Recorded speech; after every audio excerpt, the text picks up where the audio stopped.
काय चाललं मित्रांनो, तर आज मी जाते सोमवारच्या बाजारात. मम्मीने सांगितलं सोमवारच्या बाजारात आज जाऊन ये, काय होय आता घेऊन ये. मग मी फटाफट गाडी काढले, फिरवले आणि मालवणात जाऊन निघाले. थोड्याच वेळात मी मालवणात पोचल्यानंतर बघले तर फुल गर्दी होती आणि मग असे छोटे मोठे वाटे लावलेले होते ते बघले आणि मी पुढे चलाक चालू केलं. पुढे बघले तर टोमॅटो कोबी सगळा होता, अडी लिंबू होती, सगळं बघलं, थोडाफार घेतलं आणि पुढे चलाक चालू केलं.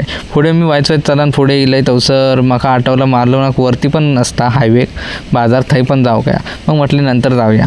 मग थोड्या मी वागडे तगडे फिरले तसर म्हाका भोपळ्याची बेशी दिसले. भोपळ्याची बेशी बघून तुमका खाईन सारी वाटली का भोपळ्याची भाजी, म्हाका नक्की कमेंट करून सांगा. अकडे पण भाजी घेऊन बसलेले. मग मी बॅटरीच्या दुकानावर थांबले. बॅटरी म्हाका घेऊची होती कोरलायक, पण ह्यो काय रेट कमी करीना. ह्यो म्हाका सांगलेला 250 रुपये, मी 150 धरून बसले. तो म्हाका सांगतो 200 रुपयाक घेऊन जा. मी सांगले ठीक आहे, विचार करते नंतर येते आणि पुढे सरकले. तसं मी पोचले नायकांच्या दुकानावर गेले आणि मी गूळ आणि तेल घेतले. आईन सांगितलं गूळ आणि तेल पण घेऊन ये. मग मी तसंच पोचले ब्राह्मण भोजन करू. माझ्यासोबत होतो सोहम सांगतात सर आज ब्राह्मण भोजन. मग मी त्याच्याबरोबर गेले ब्राह्मण भोजन.